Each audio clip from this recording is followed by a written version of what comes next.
Let's Podcast. Alongside Joe Giglio, I'm Joe Ovies inside Eford Studios in downtown Raleigh. Thanks to Empire Properties and thanks to Copiers Plus. Check them out online at copiers-plus.com. Print management, document management, get everything you need to the cloud. Maybe they can do a Joe Giglio Excel spreadsheet in the cloud of all the weird beers that he's obsessed with these days, including the Sun Brew. This is not OG Lime, Joe. No, it's not. But it will inspire ultimately OG Sunrise. That's the next beer. Well, it's going to take you talking to Wit a little bit about it. Okay. So should I save this Corona to bring to Wit? No, you should try that one. I think you'll enjoy it. Is this a limited release? No. Is this permanent now? Mm-hmm. Okay. I don't know. I'm not in charge of Coronas. Beer brewed with real citrus peels with a splash of real citrus juice. I feel like we're getting closer and closer to the reboot of Tequila, Joe. Very close. Is this Tequila? There's no tequila in there, though. Dude, because Tequila, man, I had some bad nights on Tequila back in the day. Hopefully. That was so bad. It's awful.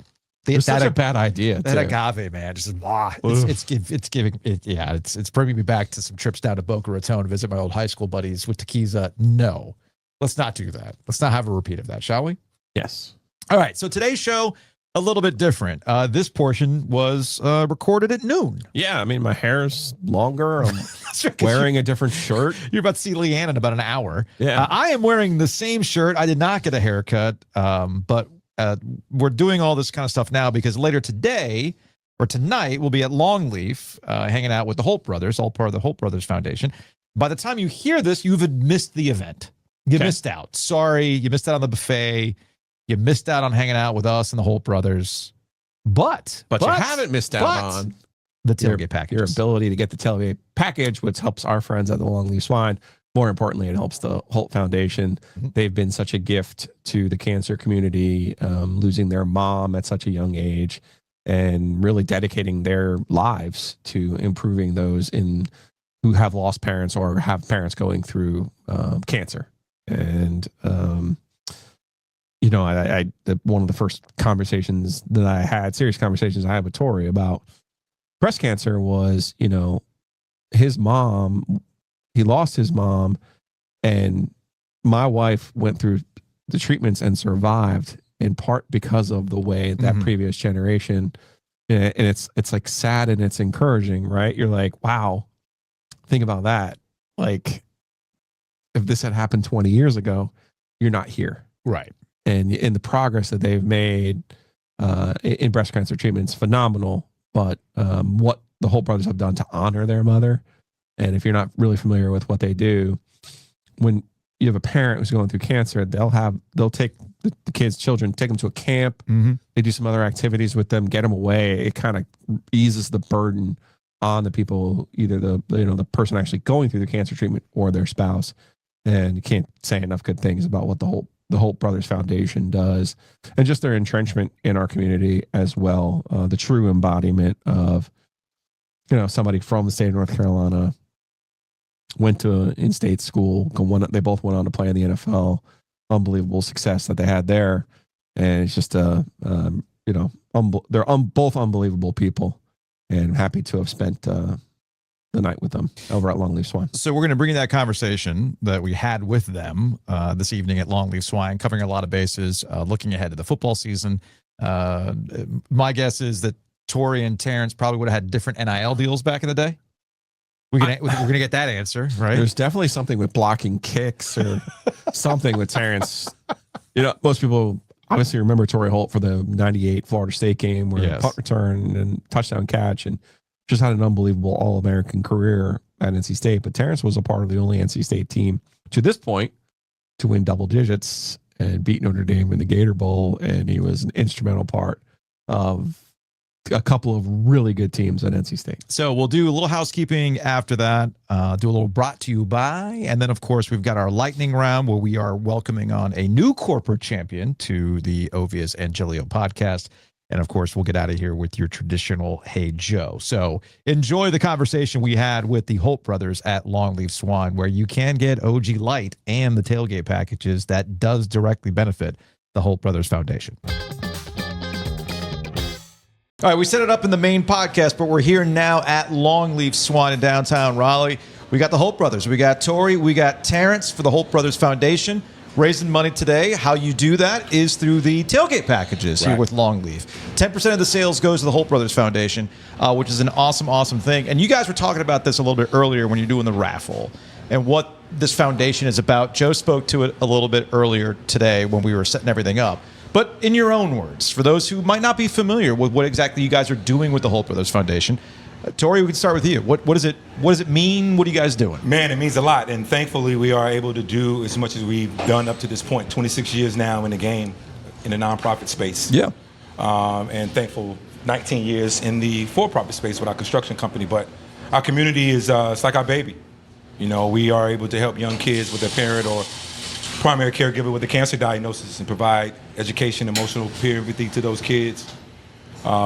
Liz talked about we have a book that we provide to the families, a book about cancer, helping to educate the kids and the families about what a cancer diagnosis is, how to have a good conversation about the diagnosis. So that's just one thing. We was out at Camp Kesem about a week ago and spent time with the kids. NC State chapter. NC State's chapter.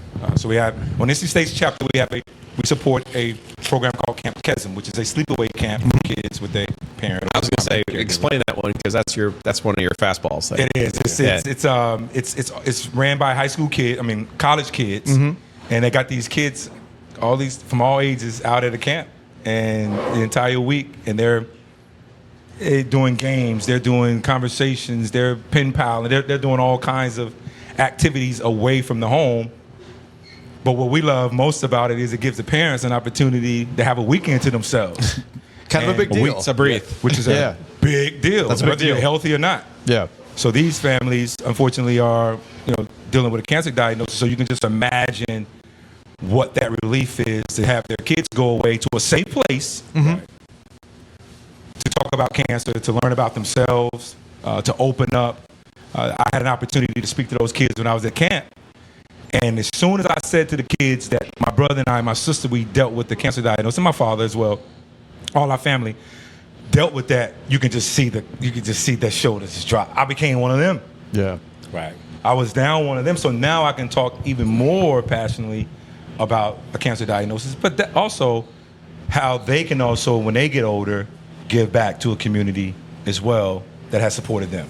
So that's what Holt Brothers Foundation means to us. Terrence and I, we work collaboratively together with it. Liz is our point person. She's our quarterback. Shouts to Liz. Shouts out to Liz McLean, who works at Torry and off in Savannah and Oakland. Everybody, our board members, all do a good job. It's to be able to, again, to sustain as long as we've done, because we also know that there's former athletes just like us who started in the philanthropy space, and then once retirement hit or before retirement, they went away.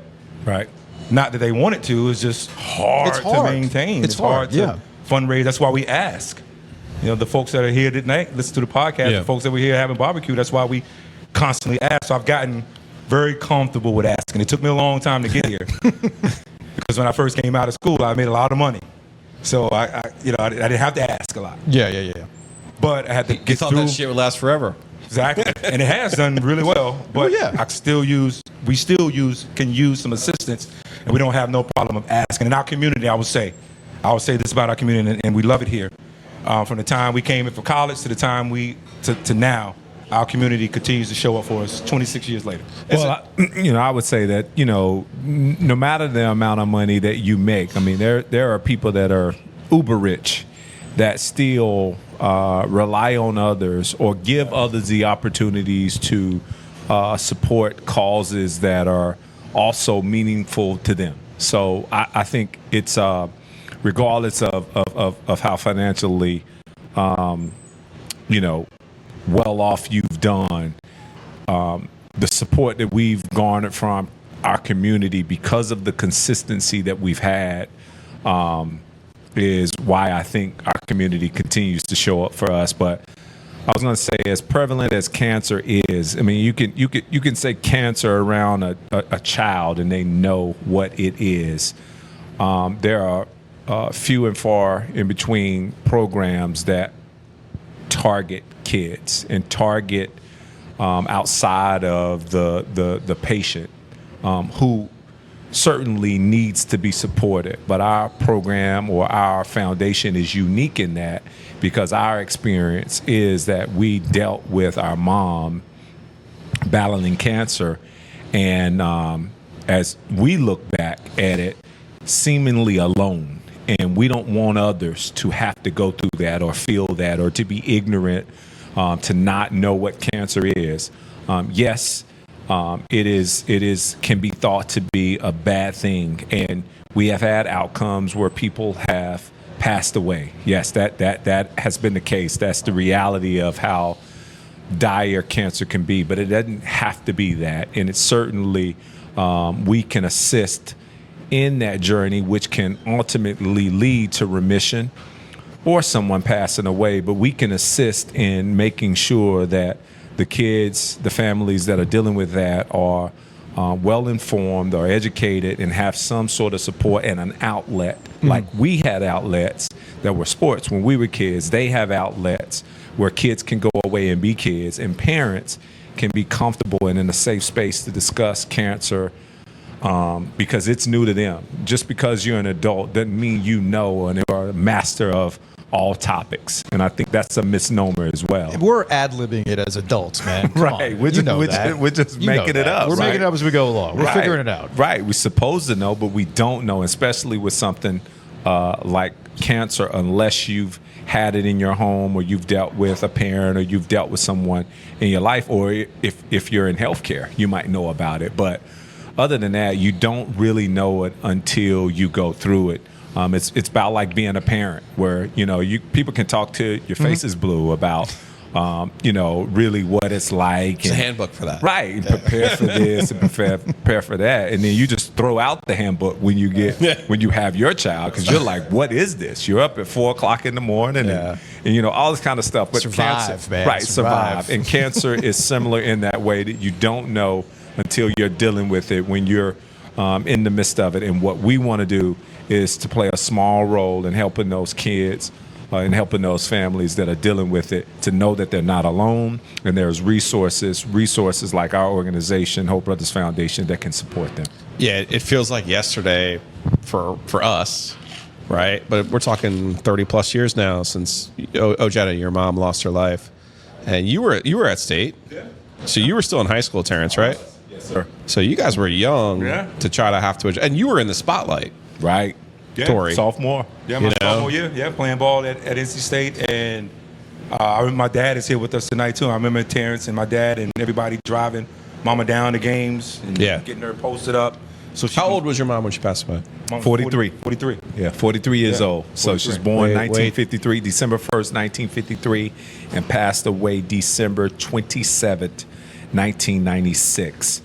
And Way too soon. way too soon. And so, for us, Christmas is having kids now. It's a time, it's a joyous time, and we obviously are excited and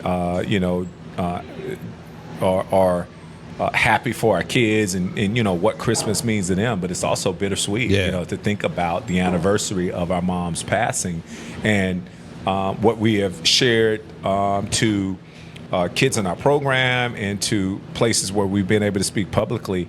To watch your mom take her last breath is a moment that just doesn't leave your memory at all, ever. And so we think about that, but it is also the fuel that keeps us going and be here 26 years later. I was going to say, what a tremendous tribute to her legacy that you've been able to continue this, because there are a lot of foundations that do go by the wayside. And you guys have been able to endure. It's a hallmark of your place in NC State lore. Right. If you want to talk less serious right now, we could do that as well. But my wife and you guys both know Jessica's story is sitting right there, and we've talked about this before. Cancer treatment has come so far. Right. And she's still sitting here today in part because of what your mom had to go through. Right. And that's a wonderful thing to think about if you really, take a second to pause and think about it. But, you guys are entrenched in NC State lore for specific reasons, right? And for the first time ever, I'm going to tell you something, Torry. Terrence is my favorite Holt. Oh, I've heard that. That's going around. It's going around. I think Adam. I think I was Adam's favorite. Totally fine with that. It's still connected. Terrence. Now we're gonna take on some battles here in a little bit, Torry. Don't worry. Yeah. But Terrence was on the winningest team in NC State history. This is true. They won 11 games in 2002. They beat Notre Dame in the Gator Bowl. Yep. And I know we're getting further and further away from those years, Terrence. Yes. But And also, Terrence, I will say, again, no offense, Torry. I'm going to back up on this because you and I are like, we were in school at the same time. Same time. Okay, you were I was in school when you were in school, but then you were off. They had the other things that you were off to go to. And I know this show is the OG, but he's kind of like the OG. He is the OG. Right? No, he is the OG. Look, man, the legend of the field goal post after Florida State. And when I was in school in '98, it was it got to the Waffle House. Right. No, it got to the Brickyard. Right. Like all these things. Like it kept getting further and further. It's at the OG studio on Fayetteville Street, right?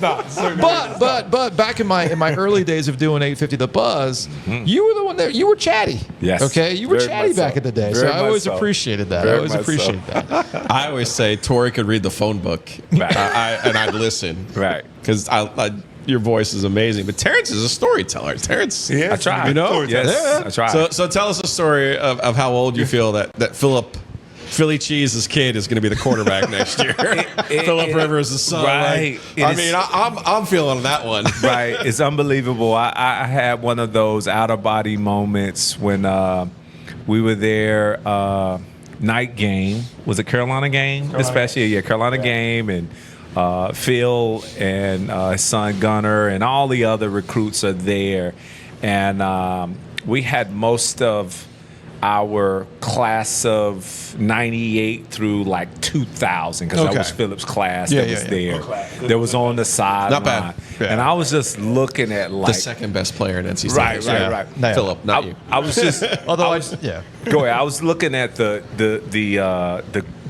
gray in the beards, and, a little puffier cheeks, and just all that Couple was pounds kind of, there, right? Couple All pounds. that was kind of happening on the sideline. And I was like, man, I was in school with these guys, like almost like 30 years ago, 20 plus some odd years ago. But again, just a very full circle moment where you are just like you understand, and I know we were talking about this just the during our time, you did not, when you went to a college or university, for the most part, there are some exceptions, that's where you finished. And so there are not a lot of like multiple college stories in that like 95 to like 2020 era that like you went and that was your alma mater. Yeah. And so anyway, it was just really an out of body moment to have Phil back, have all the other classes back, but yet his son being recruited there, and it's just one of those things where I'm just so blessed to have gone to NC State University and follow my brother's footsteps, and him really started that journey for our family, because I thought I could achieve, I thought I could make it, but he made it real. And when he signed for his scholarship and he went and started NC State University, he made it clear and apparent to me, you can do this. And he was always encouraging in that way.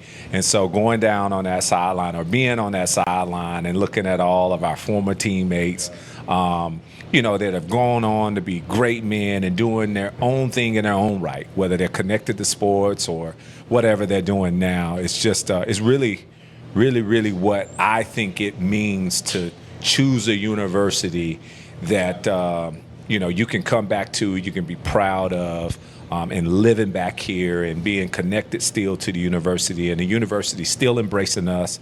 It's just really neat and cool. Now the guys got to go to 3, 4, 5 different universities. Right. Sometimes I don't know how they find the time. You can go pro, get waived, and come back. There's that too. That's unbelievable. I don't know how we're doing I that. just truly believe it's something to be said. I'm glad we came up in the era when we did, where you had to commit to something. Yeah. Right. and you have to finish Yeah. something. So, and we're able to share that with our kids. I was gonna say they're not here. I mean, Mom was at state too. Yeah, my wife was right. My wife was My wife had stayed. Terrence, Yeah. wife went- Yeah. and so and our niece Emery is here, so they've heard this. You start something, you finish it. Right. And we were able to do that at NC State, and makes it very, very easy to call this home. You grow up there. Right. That's the thing. That's kind of important. Right, and Yeah. you grow up there. Your family sees you grow up there. Your Yeah. fan base Sees you our grow up too. fandom Yep. gets a chance to grow up with this. One of the things I like about being here, being here and living here is when I'm out and about, people feel connected to me Yeah. because they Right. watched me when I was in high school, when I was in college, all the way through the pros, and now in my post career. So it's they feel connected. And it's interesting. Feels good. It's interesting to see it now with CJ Bailey at Right. State, right? Yeah. You're Right. like, whoa, 3 years? 3 years. That's possible still. That's a long That's time. a long time, right? He can That's a long create time. he can create his legend, man. Yeah. He really can. I think about Philip. You guys mentioned Philip. I think about my quarterback, Jamie Barnett, Roxborough, tough man. Right. And he built his legend here. Was able to accomplish some really good things on the football field. CJ, with his ability, his talents, you can see a level of maturity in him. This year I hadn't been to practice yet to really see, but we'll see once game starts. But in talking with him and how he conducted himself at the ACC. At media day, I kickoff, thought yeah, was we really talked good. to CJ at kickoff. We also talked to Dorn a little bit about this too, and I was curious specifically from you, Torry.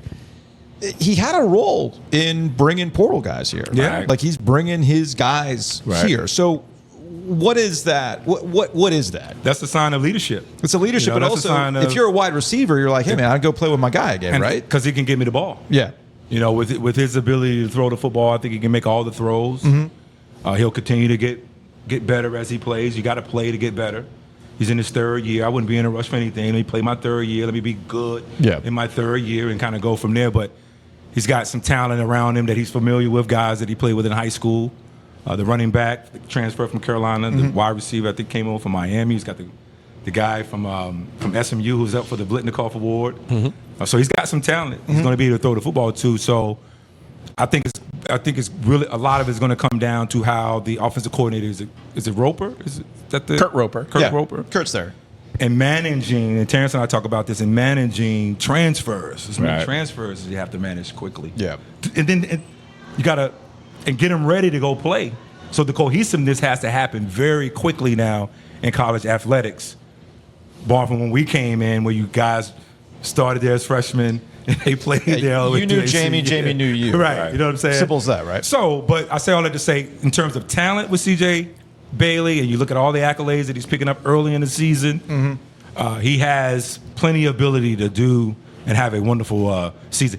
It's imperative that he plays well. They have to protect him, but it's imperative that he plays well in order for them to accomplish some of the things that's been talked about this team early on. In Right, and I would say no knock to the young adults because they're not kids, but the young adults and their families that are making decisions that they think that are best for them and best for their situations. But I think it is a testament, though, to CJ and who he is and who his family is for him to make a commitment to finish at least his third year where he started. I think, what gets lost in this, because the almighty dollar can be very intriguing, is, when you come out of school, it says something to the people that have given you a shot, giving you an opportunity, that either saw something in you to recruit you, to give you a scholarship. And for me, when I came out of school, was my whole attitude was, I felt like I needed to pay that back. I felt like there was someone that believed in me and saw me, and they may have saw me through the fact that they were coming to see another player, like in, which Jericho Cotry is one of the best receivers to come through NC State University, but the whole lore of them recruiting Phillip Rivers and being able to see other talent Shouts there. to Joe Pate. Right, Joe Pate, right, Coach Pate, to be able to not only Phillip, but also to get Jericho Cotry and other players that he pulled out of that particular area. But my point is someone invest, in my opinion, time and effort, which it used to be different back then, but they invest that time and offer you a scholarship. If I felt a commitment to them, to the university, and I have always, from my dad, from my mom, like Torry mentioned, was finishing what you started.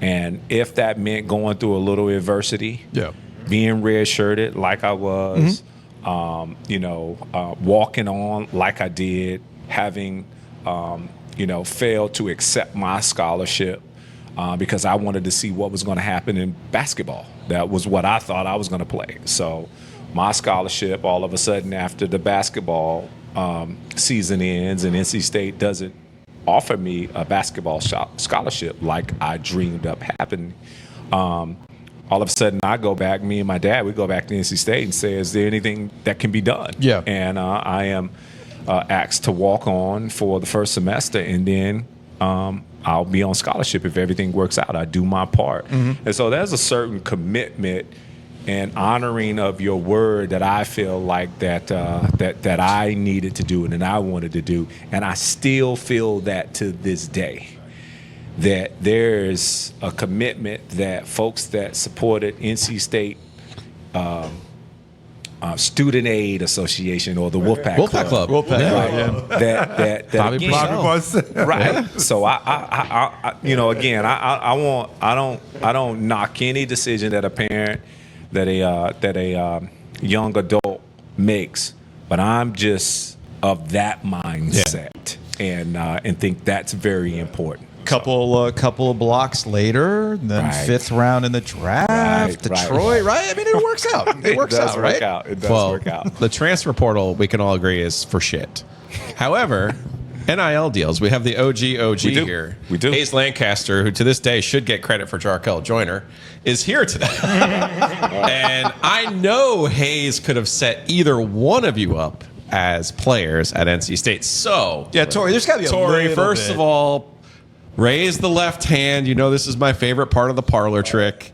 What in the world? Like, that finger, sir. Damn it. Don't ever get it fixed. He does know that the healthcare system and medicine has improved in advance so far now. I mean, he But can. you're used to it, but you're used to it now, right? That's a badge. I'm so used to it. Yeah. Now. I mean, Let me this is the norm. Let me just say this You don't as an get used to editorial. that. If I got it fixed, I would. It would be probably feel fixed. off. It would, No. it would He would have to relearn. Just be fixed. Terrence, understand this. Hold it up again. You don't need a fucking gold jacket. You have the proof of your life's work right there. Right there. But ask him to hold. Earned, not given, Terrence. Ask him. Earned. Earned. Ask him to hold 20 quarters in that same hand. For what purpose? Hey, did you All-Star Tell me the versus- story about All-Star Florida State. versus- Tell me the story about Tennessee. Tell me the story about fucking Belichick robbing you of a different ring. I need another high life. Yeah, I was gonna say, Joe's fired up. He is fine. I mean, last time, hey Torry, last time I checked, you could hold the beer with that hand, right? And you're holding the mic with that hand. Yeah, as far as I'm fine. These concerned, guys, you're these good. guys got their own beer. You're man. good. You're good. Terrence is Are like, you how did this kidding shit me? happen? These two dudes right here get their own beer. Say OG light. It's beer flavored. It's beer flavored beer. You don't want What's the connect, man? Who's the connect? my guy Bond Brothers. Liz, you Bond give me the Brothers. connect, Liz. It's my guy Wit. Liz, give me the connect. Liz, if you need, Pause. if you, Sorry, do we need Liz. Holt Brothers beer? Liz, We sorry, can, we can We did get not Wit. mean to create work for you, Liz. Liz, it'll be super easy. I'll text Wit when we're done. We'll be good to go. We'll be good to No, go. but that Really cool. The finger is Jug's machine, extra work, It is. putting it in, putting your time in, you're honoring your craft. Yeah. Learn from your mom, learn from your dad. Picking the tobacco That's right. as a kid. Yeah. Right? Yeah. You pick that tobacco That's long how- enough, you're like, I ain't doing this when Yeah, I'm I'm growing like up. in the tobacco field a lot of mornings saying like, I'm only doing this for this day and that's it. Like I'm never coming back. But no, it certainly gave me the toughness that I needed, the direction. Thank you, Adam. You know how you have to find out what it is that you don't want to do. Yeah. And pulling tobacco was one of those things that I knew I didn't want to do for the rest of my life, but it prepared me for life. It prepared me for football. As you mentioned, seeing the toughness of my dad, seeing the toughness of my mom. Sports was it was embedded in us really, really early, from my pops and his family, my mom and her family, and aunties and my uncles. Gibsonville, North Carolina.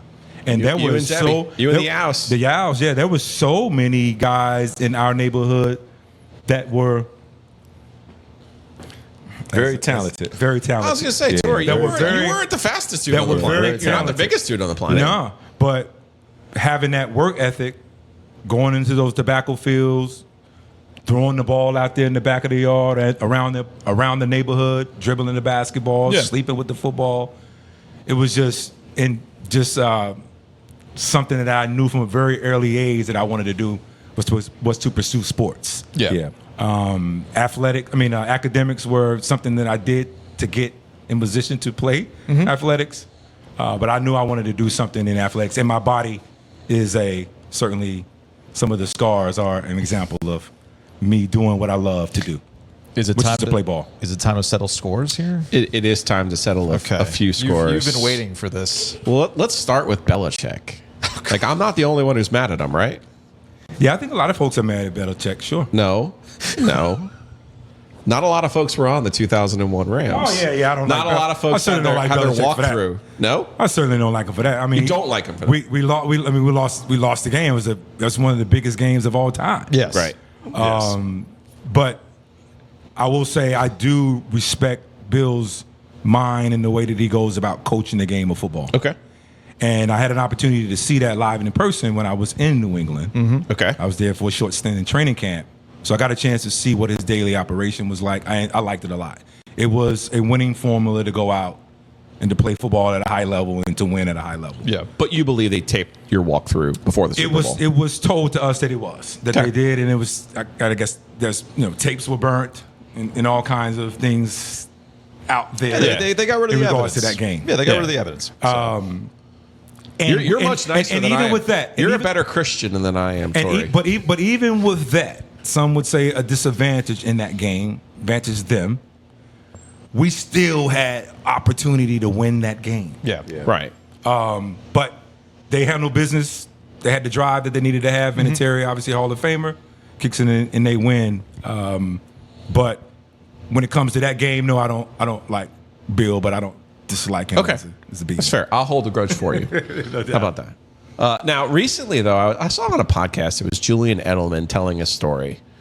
And, he's got a podcast. And Julian Edelman's the opposite of you, right? Like, he had this unbelievable postseason career because he happened to be in the postseason every year of his career. But his regular season numbers were, very pedestrian. Right. So I don't know if he was being motivated to tell this story for that reason. Does he feel like he's being positioned against you with this Hall of Fame candidacy? I don't know. But he told a story, and I was trying to tell this to Terrence before I go. He told a story about that Torry failed a fitness test. And one of my favorites, Elliot Avent, our friend, had been around NC State for 40 years. Right. Okay. And if you don't know, Elliot Avent is the biggest NC State fan on the planet. He sure is. No, for real. Coach Elliott. Elliot would go to football practice. Right. Elliot would go to basketball practice. Right. Elliot knew everything and everything. I'm not telling you this because you're sitting next to me. I'm telling you this because it's the truth. You would spend every day after practice on the jugs machine. You'd be over, at the time, it was down at the track. Yeah. Right? Yeah. Dirt track. Yeah. Right. And Elliot would say there's not... this was when I was writing about Trey Turner, writing about Carlos Rodon, writing about any of the guys still doing what they're doing. He said there's the hardest working athlete I ever saw at NC State was Torry Holt. Right. And he goes, there's not even a second place. There's not even. That's how much work Torry put in. So I'm watching Julian Edelman run his fucking mouth about Torry Holt not passing a fitness test. Yeah. And I'm going, there's a lot of things you could say about Torry Holt. Right. There's a lot of things you could say about it, right? True. But don't tell me this story that he was kind of like laughing off, and then he was like, sorry, Torry. I think he was more convinced that your shoes were bad. You had Yeah, these- and I was wearing the Reebok Zigs. Yeah, you were in the zigs, Now- right? With some zigs had those high soles. The high soles, and they had the little zig in them. Yeah. So there is truth to the story. Okay. To Elderman's defense, I didn't pass the fitness test. First time since college I had ran a fitness test. And Belichick and them are known for running fitness tests. I prepared for the fitness test, but I didn't pass the fitness test. So, yes, certainly me embarrassed a little bit, but you work after practice, on the treadmill an extra 15, 30 minutes, to get yourself in shape, and then you are ready to go off to practice. Yeah. So that happened pretty quickly, and I don't think I missed any practice.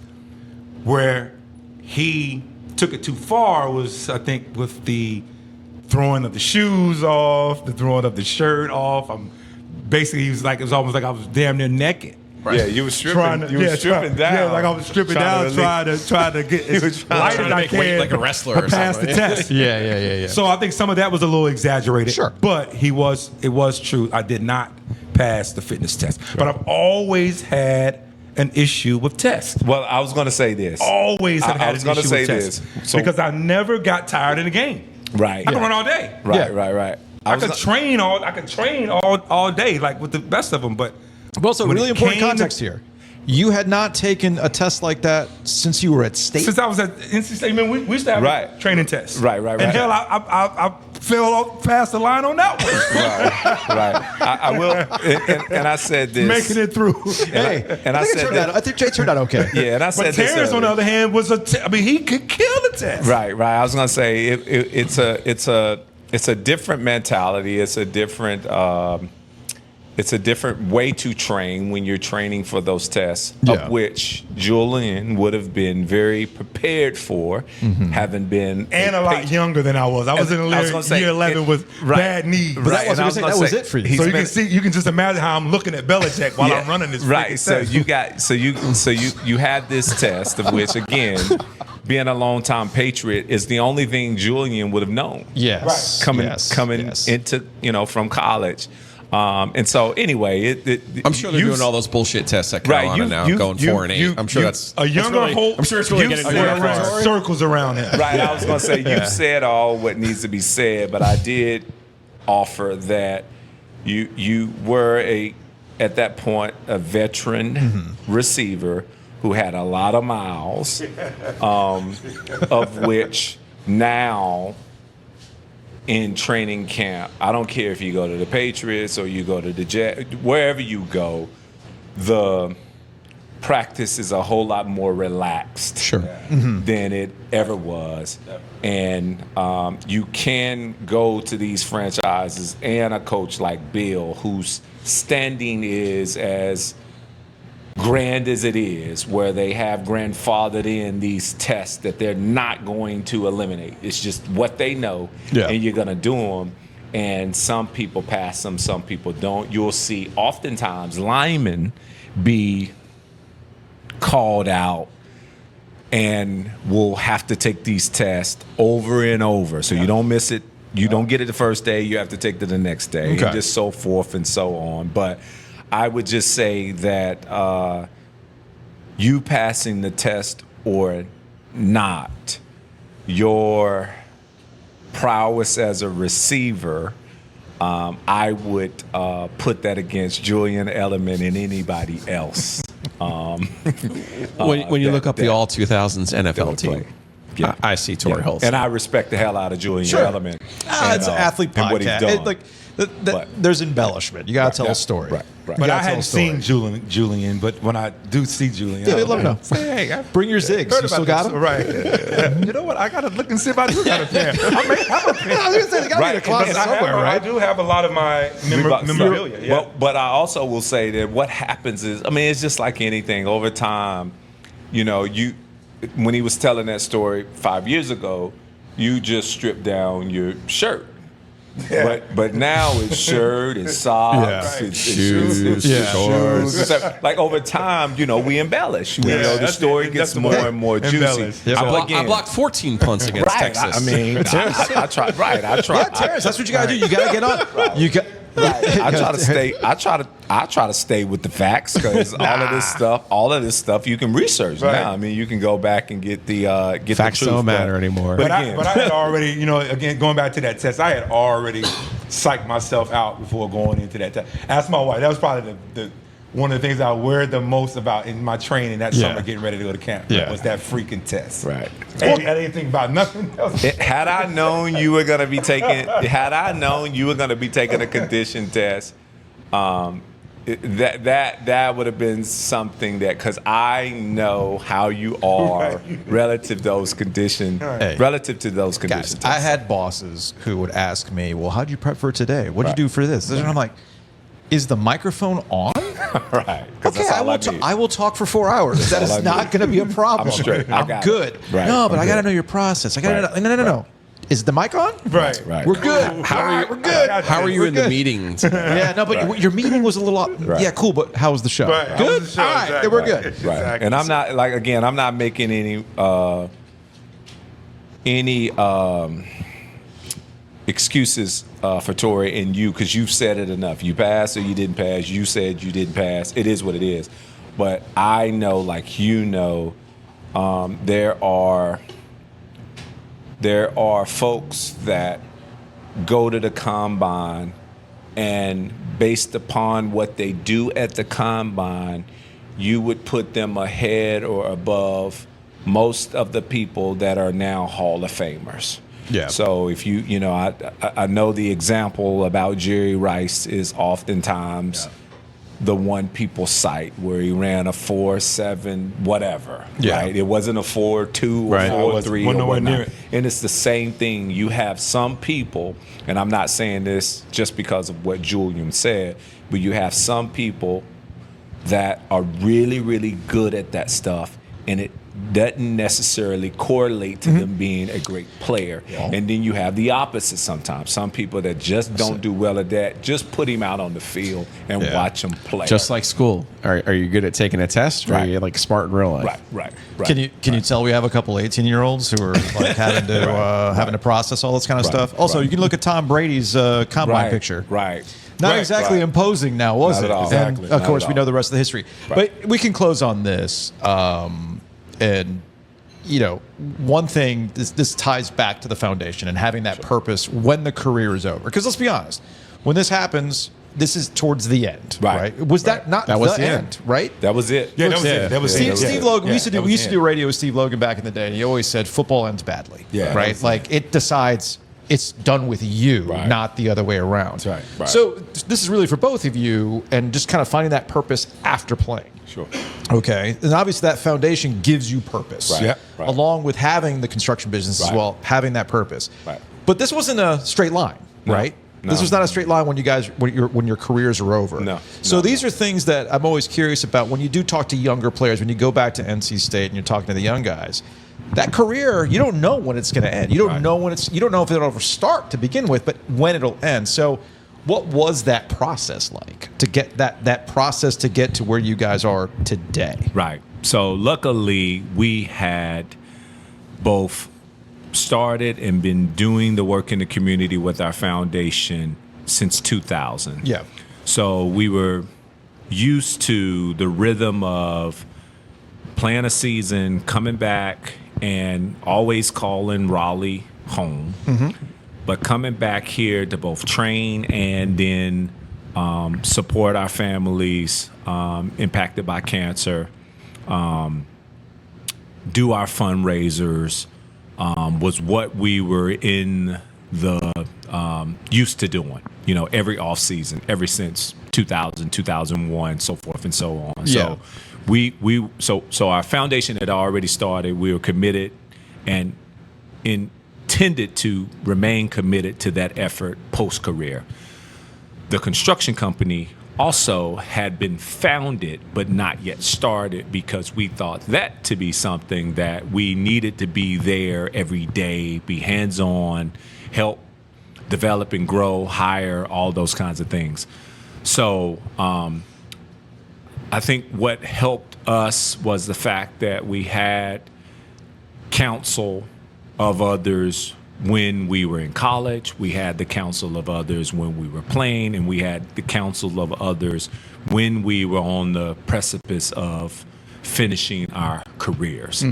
And having that counsel throughout that have heard your ambitions, goals, wishes, dreams, all those kinds of things before you finish school, when you go to the league, and then when you're finishing, can help you piece things together when you really are still trying to figure it out, because your sport is so much of who you are, so much of your identity. It's what you've been doing for a long time. Sometime having that counsel and having that voice to say, you can do more, you can be more. Remember when you told me about this? Have you thought about this? All those kinds of things. And then I think lucky enough for us, we had each other. Yeah. You know, we had our families that have always supported us. College, high school careers, college careers, and certainly post careers. And so having that backbone of support is good when you are not feeling as confident as you maybe felt when you had the league and the shield, and you could. There's a structure there. Yeah, you got people around, there. Right. There's a structure. There's people around you, and then I will say again, going back to where we started this conversation, was having watched our parents, our mom, our dad, their discipline, watching our sister, who also is a big part of this story and journey, our sister Tasha Holt, who lives back in Greensboro, North Carolina, but watching those folks' journeys, I think just shaped us to be disciplined. And I think that discipline allowed us to be patient and not feel as though we needed to make a move immediately post-career. And I think that's what happened with guys that maybe gets them, doing things because you feel like you got to do something, like you got to fill that void, that idle time. You're in a space and in a place where you've not been ever in your life that you can remember. You started playing ball when you was 5-6 years old. You're done, in my case, 28. I think in your case, Torry, you're 30, 31. Yeah. When you finish, that you're still relatively young. And still as a male trying to mature. Yeah. I was luckily married, had not had any kids at that time. Torry had some kids, but 3. Yeah, so like again, I think some of the discipline of which we played with, we operated with during our careers was the same discipline that we could lean on post-career to not move so quick. Let's study. Let's fill out. We fortunately have a little financial wherewithal where we don't have to make a move right now to live and maintain our lifestyle. So let's be patient. Let's listen. Sometimes just being patient, you'll have more time to evaluate and have a better feel of what feels good or what feels right, rather than moving so quick. That's right. And the patience happens also too when you are responsible for what you garnered while you played in the National Football League. Right. You don't have to be so sudden. You can ask questions. We had a mentor we went around with for years, for months, years, Right. to again to figure out exactly what direction we wanted to go into. Terrence said early in the podcast how I was an example for him to know that it can be done to play collegiate sports. He retired before I did. Right. So he returned the favor. Yeah. By showing me what it looks like and what it will take to make the transition now from the National Football League. So I followed his lead. He mentioned the both of us having each other. It matters. Yeah, it does matter. Yeah. It really does. And it matters where you go to university. Thankfully, we went to university an hour and 30 minutes from our house. Not only did we build a collegiate career here, we built people here. We build ourselves here in the community. So it helped to be able to tap back in once we retired. So just having those connections, not burning any bridges, Right. letting people know what it was that we wanted to do. Not only let them know, but have action with what you're telling them that you want to do. So once it was time once we were done, they could help kind of, push us along with some of the aspirations that we had beyond the game of football. So. And even with that, I'm sorry to interrupt you, Torry, but even with that, you mentioned that it's not a straight line. Not a straight line. No. Yes. So even with all of that counsel, even with all of that prep, or even with, beginning our pro careers with the end in mind, there still was some missteps. That's right. There was still, and that's what I want to be clear with anybody that listens to this podcast. There is that it's not a perfect like your standard or your process. If you're going by somebody else's, I can tell you that if you were to talk to them, what appears on the outside may not be really what it took, or may not be really all of the steps. Now, there are some home runs that are hit when someone has an idea and a thought and it just skyrockets and they just hit it big, or they just find their calling. They transition from sports and they go right into broadcasting, and they are just as successful, if not more successful in that, or coaching, or whatever it is. But oftentimes it is not.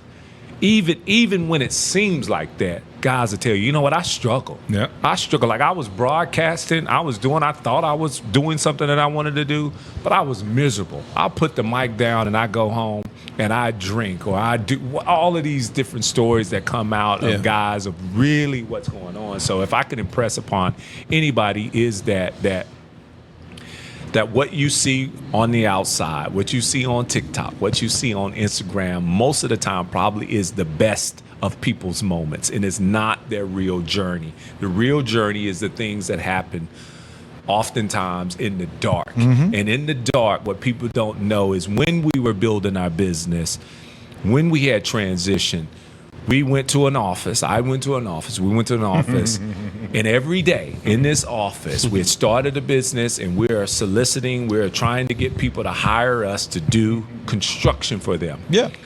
We go to the office. I go to my office, go back in there. And for months on end, I go days where the only thing that I would hear was, if the phone rang, which might be 2 times a day, it was a telemarketer on the other end of that phone trying to sell me something. Sell you something. This went on for 9, 10, 12 months. Yeah. And I'm staring at 4 walls. And so I got to make a decision where, am I going to be productive? Am I going to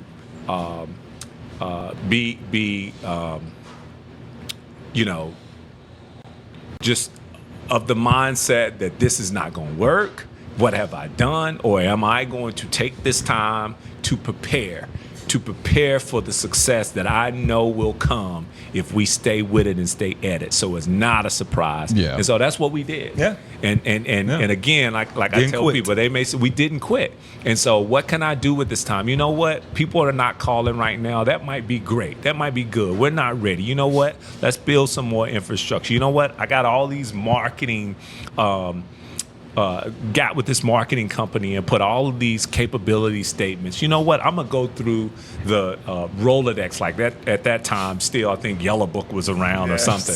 But I had to explain to my kids what I had to explain to my kids what a phone book was. We're like, wait a minute, you mean your phone number was in a book and they had your address? I'm like, yeah, guys. Isn't that doxing? I'm like, no, we just knew where you were. It is what it is. I went through a list of all of the triangle architects, engineers, contractors, and you know what? I'm going to use this time and I'm gonna put a pamphlet, 1 sheets together, and mail them and get all their addresses and do this. And this went on for months on end. And out of maybe 500 that I sent out to companies, I maybe got 5 calls back. But those 5 turned into opportunities. Those opportunities turned into partnerships. Those opportunities turned into somebody giving us a shot. And that 1 shot, just like 1 good golf shot, kept us coming back. Kept us going back. So, And I'll say, you mentioned not being a straight line. Look, I didn't qualify academically coming out of high school. Right. Had to go to military academy for a year. My dad couldn't get me there fast enough. Being an ex-Marine himself. Being a Marine. He's never asked. Never I'm an sorry. ex. Being a Marine himself. Purple Heart and all that. Going to NC State, being benched for fumbling punts. We don't talk about that. Right. Being benched. Breaking your collarbone. Breaking my collarbone. Failing fitness tests. I've experienced everything you can experience. Losing a mom. I can go on and on. Losing the Super Bowl. But we never quit. And I would say to the folks that are listening to this podcast, yes, it's not a straight line, but it's plenty of doable. Just don't quit. Don't quit. And thank God we got each other, and we got a hell of a team. We got a hell of a staff with Liz and our group and our foundation, and Savannah and Oakley who are queuing us up on the foundation side, and then on the business side, as Terrence mentioned, he is our ultimate leader.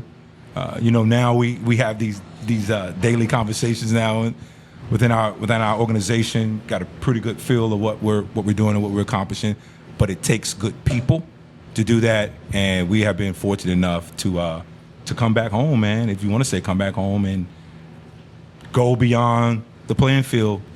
And sometimes I even forget that I even played that I even played ball sometimes. No, stop. Terrence is sitting there talking, Liz has this going on, and we had. If you're gonna run around with number 25, I might forget too. My wife I has gotta this get you the going right on. number over here. My wife wants to do things around the house. I mean, it's just so it's. I feel like sometimes I never even played ball, but I say all of to say yes, it was not a straight line, but Terrence and I and others, we did not quit. So what you do is you type into the YouTube search Torry Holt, Florida State. Then just pick a game. Right. You'll enjoy either one. I promise. Torry, Terrence, so, hey, we appreciate you all this time. We went way longer than I anticipated, but it was all great stuff, man. All great stuff. And what kind of beer do you want to make? Crooked finger beer.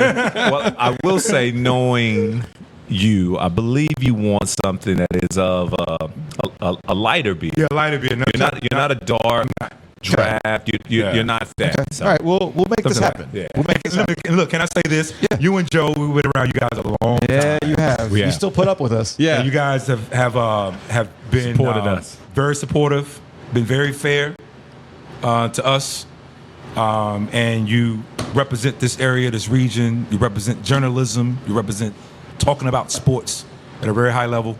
Keep it going. You guys take care of each other. Appreciate that. Keep it live. All right, man. We'll talk to you later. Appreciate you guys. Thank y'all. Housekeeping. All right, Joe, you're back to wearing that polo and longer hair. Amazing. Yeah. I still look the same. Matrix. I still look the same. All right, we're having a meeting. We're having a meeting. Let's have a meeting. We're having a meeting.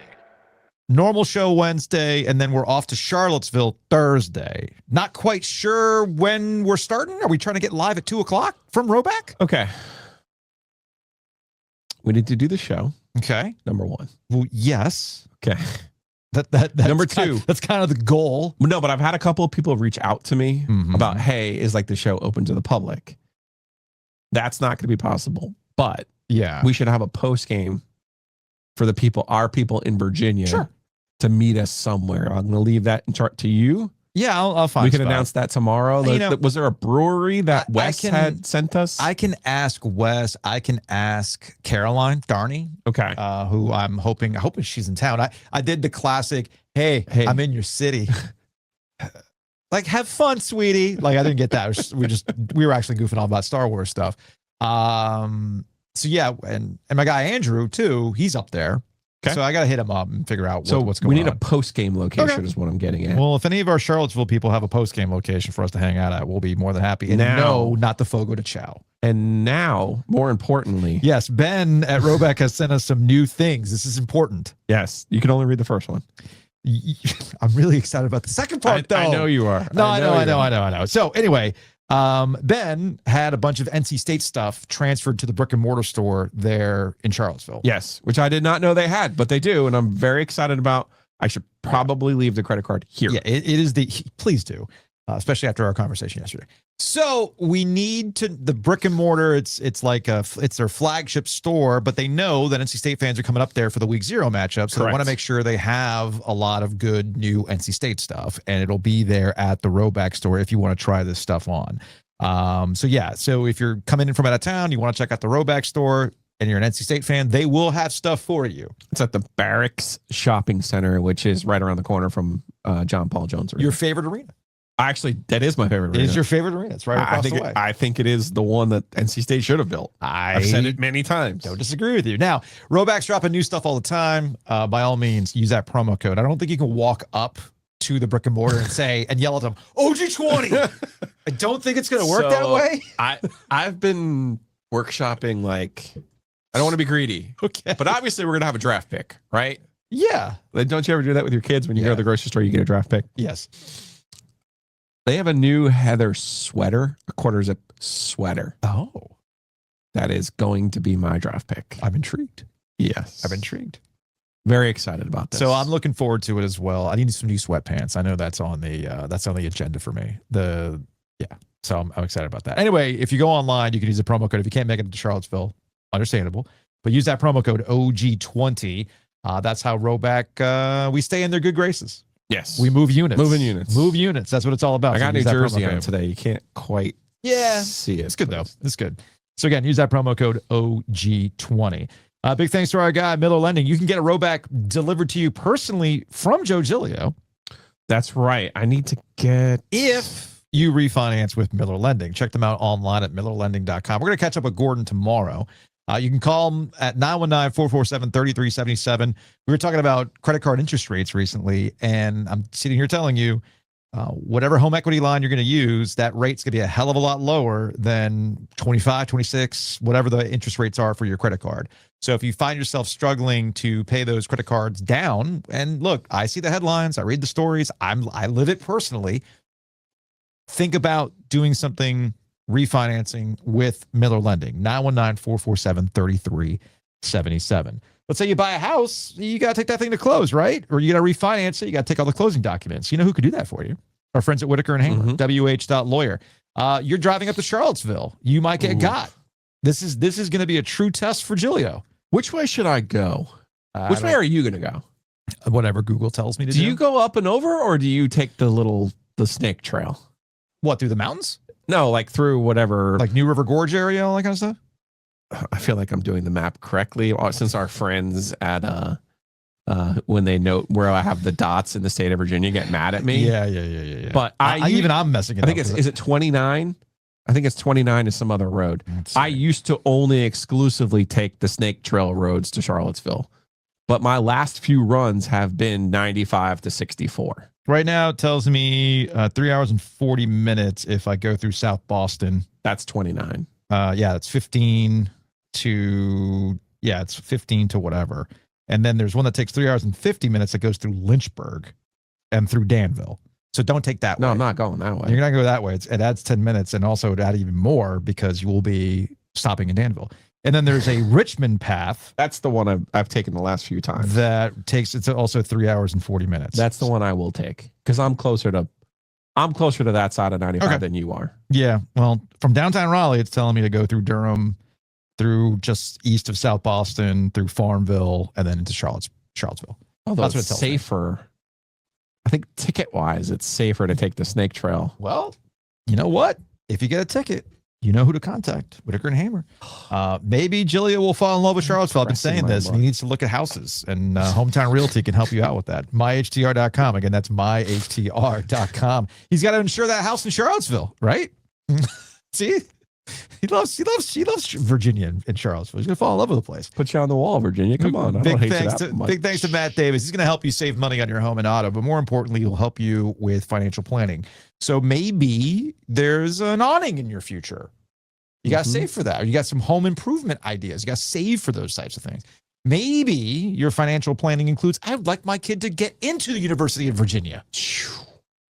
Right? And be on the grounds, not the campus. But the grounds, all right? Matt Davis can help you with that financial planning as well. What 529 plan makes the most amount of sense? Matt can help. Matt's the real OG, man. He cooks at Garner football games. So I saw him last Thursday. Love that. He does the burgers, the dogs. They do a bologna sandwich too as well. That's phenomenal.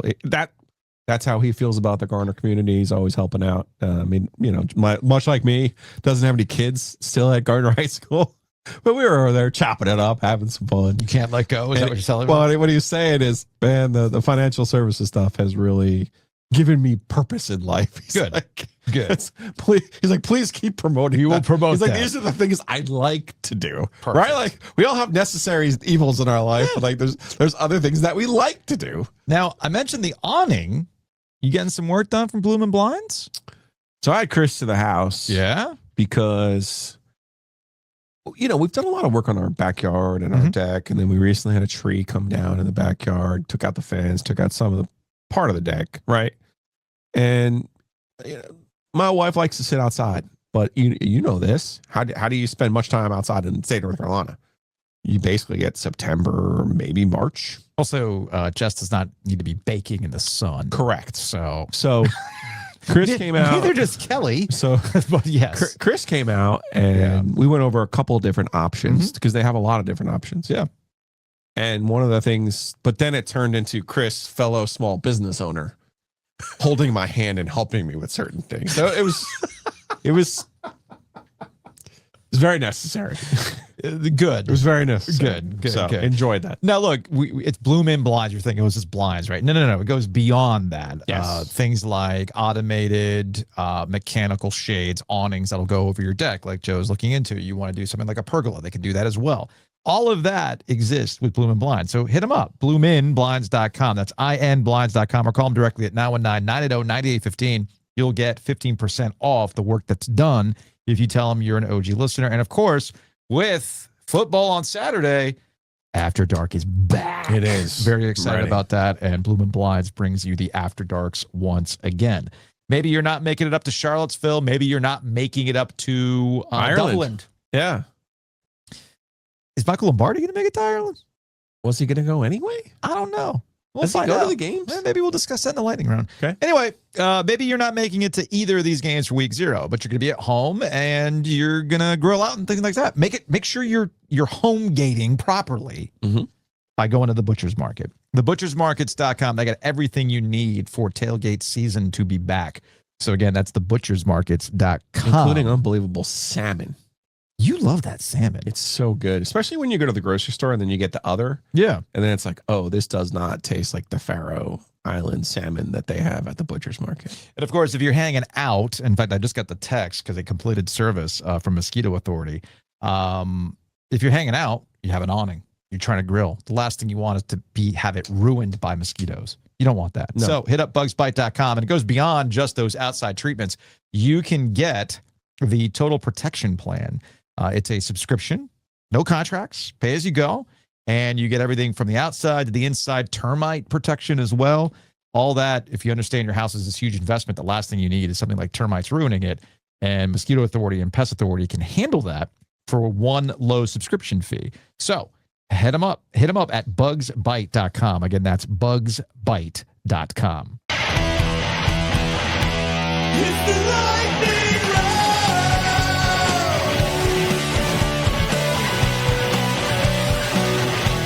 The lightning round. The lightning round is back in full force thanks to our friends at Gameday Men's Health. You can check them out online at GameDayMen'sHealth.com. Austin Blake, he's the general manager of the Cary location. He's going to join us in studio here shortly to explain what Gameday Men's Health is about and how you can get involved. Very important discussion. Okay, because dudes are going to dude, and they don't like to talk about these things. Obviously, Gameday Men's Health is trying to change that so we get things right. So we will talk to Austin here in a little bit, but let's get going on the lightning round. Tick it up and fast and furious. Gotta know what each show thinks. 2 opinions on each topic. The lightning round.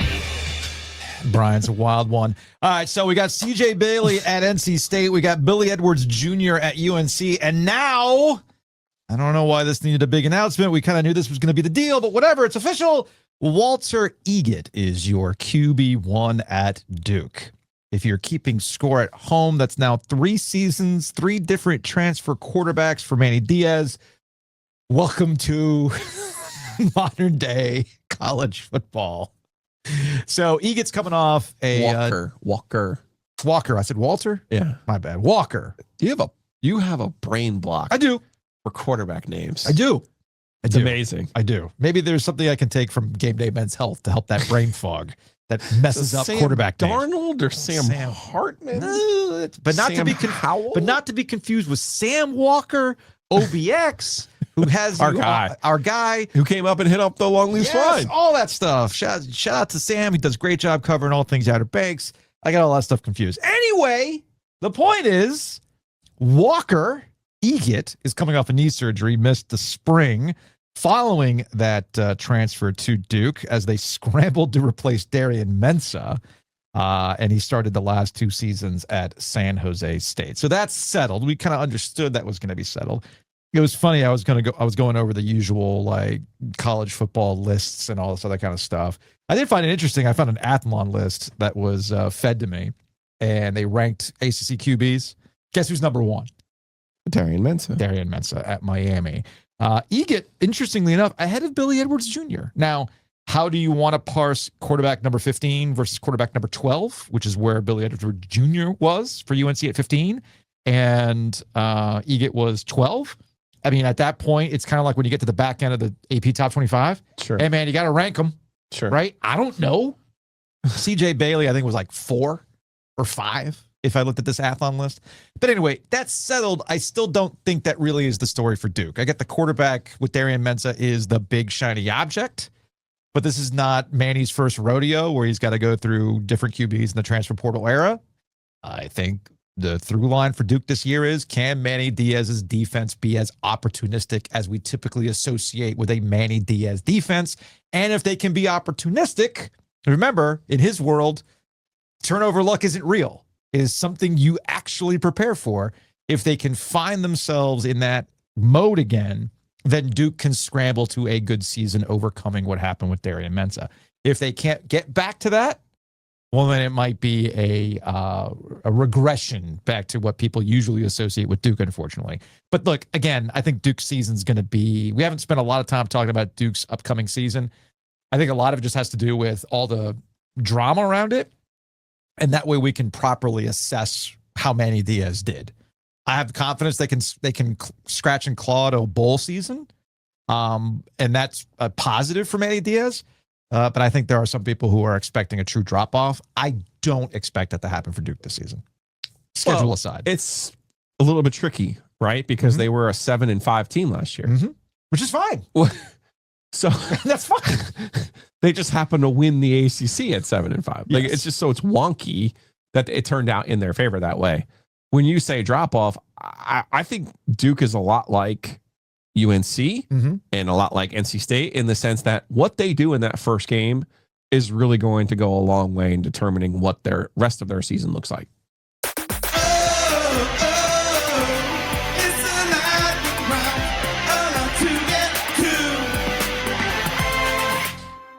Happy Lombardi Eve. Please leave a replacement ribbon of typewriter ribbon on your desk tonight as we all await what could potentially happen with Michael Lombardi at UNC. No, Weisskopf over at Tar Heel 24/7 pointing this out. Just a reminder, Wednesday will mark 30 days since UNC placed general manager Michael Lombardi on paid administrative leave after an HR complaint was filed against him. UNC's HR department policy says the administrative leave, quote, should not exceed 30 days, keyword should.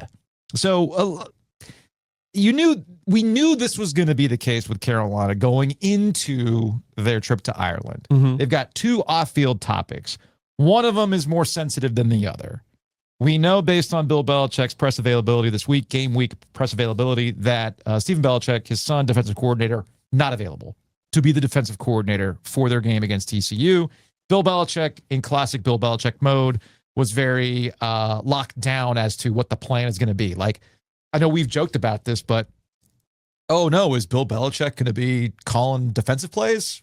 Like, yeah, man, that's what he does. He's very, very good at that. Yeah. That's his calling card. Literally the greatest defensive coordinator in the history of the game.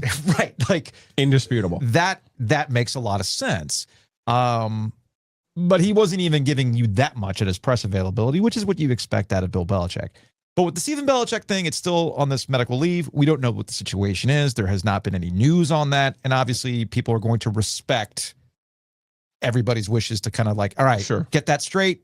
When you're back, if you're willing to talk about what happened, you'll talk about what happened. If not, hey, so be it. You're back. Hopefully everything's okay. Lombardi's different.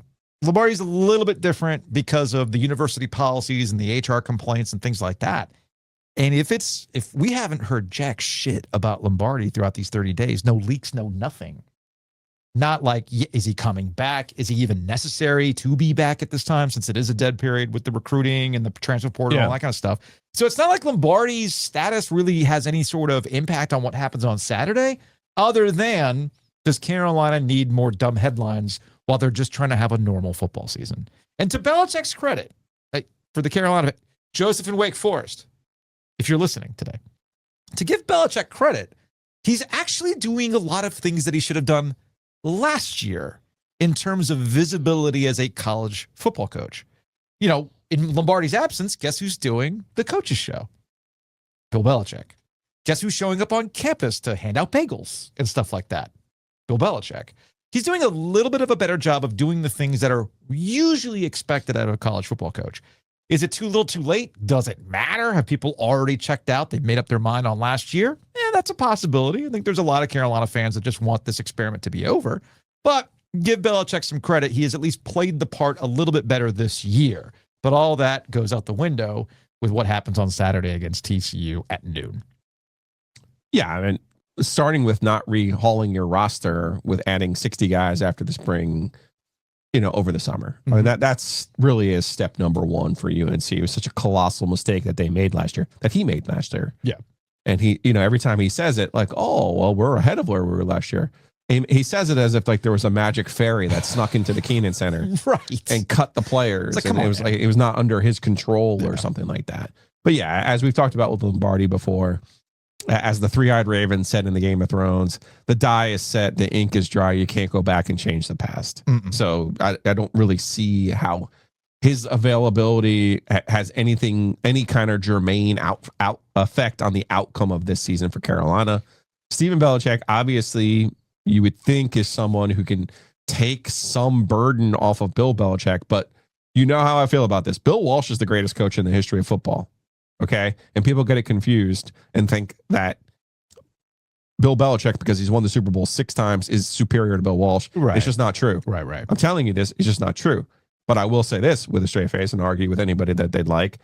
Bill Belichick is the greatest defensive coordinator of all time. So by having him to have to step in and make defensive calls, you're upgrading. You're upgrading over anybody. Yeah. Even if, and I hear your dad screaming at me right now. What about Bill Arnsparger? I know. I hear you. I know. I hear you. But when we have the evidence that Bill Arnsparger in a walkthrough before the Super Bowl said, hey, just in case they come out in this twin set, they're going to run this little used play on the goal line. Like, that was Bill Belichick. Okay. So, last thing I'll say about this. I agree with you in the grand scheme of things. Lombardi is not germane to the football season on the field. It's only germane to the Belichick of it all, the circus of it all. Yeah.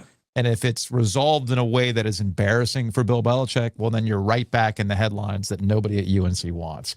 If it just, he gets reinstated, hey, we got university policy, it's been resolved, and it just kind of quietly goes away. That's the only, if there is a win in this situation, that's it. Now, people will be watching Lombardi's Instagram like a hawk, like shout out to Spencer Hall, like, Lombardi's going to be posting all sorts of Sopranos Instagram posts. And of course, I thought it was funny. It's like, if you really want to trigger him, just tell him that The Sopranos was a comedy, which it was. A lot to get to.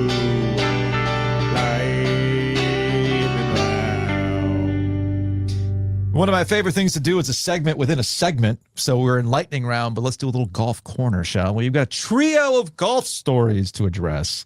LIV Golf, the first one. RIP, LIV? It feels that way. So the Saudis pulled the funding for their golf experiment back in April, but the tour still rolled on through the summer, and they had their last season stop in Indianapolis, Chatham Hills, I believe, is the golf course. Well, that wasn't supposed to be the last, but it turned out to be the last. It turned out to be the last because they had one in New Orleans that they canceled, right? They had 2 events that they canceled. Okay. So, look, the LIV Golf thing is a classic case of coming in with all this bluster and going out largely unnoticed, right? It's just kind of a blip on a headline on ESPN right now. And I'm sure there will be plenty of autopsies on LIV Golf if it actually does shut down. But those around LIV Golf are telling you, oh, no. We don't have any Saudi money, but we're going to keep on rolling, as if they have sponsorship dollars, a TV deal, or any of that stuff to keep it going. They don't have the funding for this stuff. And I was reading in The Athletic and on ESPN just how shoddy this Chatham Hills event was. Like the premium spots that usually go for hundreds of dollars, the get-in for the super premium spots were like $50. And they couldn't get anybody hyped up. There was like barely anybody there. So shouts to Raleigh's Michael Lasasso for winning the last LIV event probably ever. Forever? That's a fun fact. We should have that guy on. Is he based here? Full, apparently. Oh, is he? Yes. He went to St. David's School, then he went to State. Yeah. And he transferred to Ole Miss. Then he played on the PGA Tour for a hot minute. Okay. He's a youth. Like he's 22 or 23 years old. We should absolutely get him on. And he had an event where he should have been a first round leader and won me a bunch of money, but he had a penalty stroke called on him and it kind of fucked everything. Oh, speaking of which, should I reach out to Hunter Mahan since he likes all of our posts on Instagram? Yeah, it'd be great. Okay, I'll DM him. Like, hey man, I see you like our stuff. Do you want to come through the studio and and chat and whatnot? So the kicker to all this LIV stuff, if you want to know it's over, if you really want to know it's over, Terrell Hatton, am I pronouncing that name right?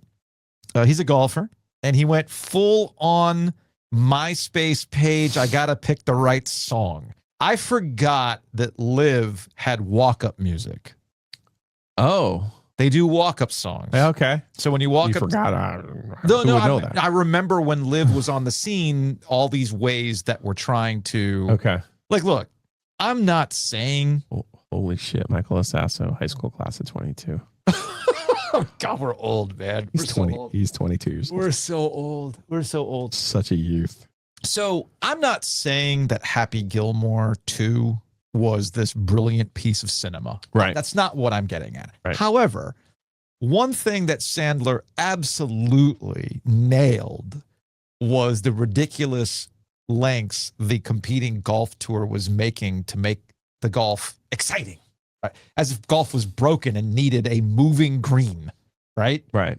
A turntable green, which was funny as a bit, but I saw what the overall point of the movie was. So salute to Happy Gilmore, because that was the one thing that they kind of nailed. And I had forgotten when all these listing of things like the teams and we're having a party, and we got DJs, and every course, every event is going to have what's the Waste Management Open? Yeah. What Phoenix. hole is that? The 16th? 16, yeah. Okay. Stadium. They Par wanted to 3. create a 16th hole type stadium green on every event, right? Mhm. And part of the fun was the golfers had walk-up music. Terrell Hatton apparently used Queen's I Want to Break Free. Beautiful. Just, again, what's next? An AOL away message with a cryptic lyric? You know, like, what are we doing here, guys? Yeah. You're grown-ass men. But I respect it. So how will we remember LIV? A bunch of people made a bunch of money. Yeah. Number one. Yeah. Include from LIV, but also on the PGA Tour side, it forced them to have these elevated events. And now next year coming basically the 2-tiered tour system that they'll have. Yeah. So I think that's good. But ultimately, it just goes to show market forces will always win. Yes. No matter what it is, they will always win. And if some random person or group decides to give you billions, well, they're not just going to light billions on fire forever. Even if it was a year longer than you thought it would be, it's the market force still wins.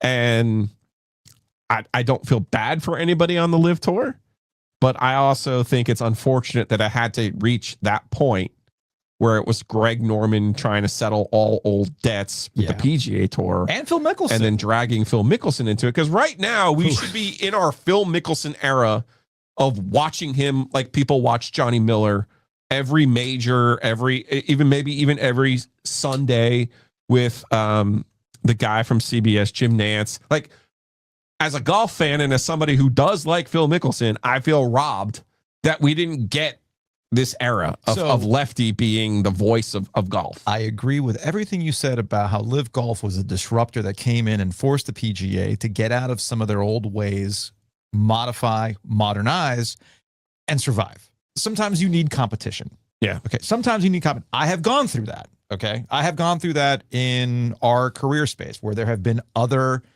radio stations that have come up and they become competition. And now everything's competition in our space, but it is what it is.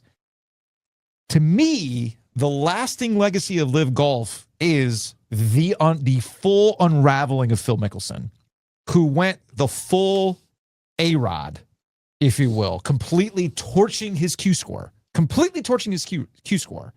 Can he get it back? People are willing to forgive. But that dude is in hiding again. He's had to be in hiding multiple times. Now, this time, it's hiding for apparently some alleged non-consensual touching. But before that, it was, hey, man, are you doing insider trading? Are you? Like, what are you doing here, man? Do you have, again, allegedly, massive gambling debts that you needed to secure money from a golf outfitter to pay said debts? I was going to say, Callaway giving you hundreds of millions of dollars and you have nothing to show for it. Nothing to show for it. It's incredible. Speaking of Callaway.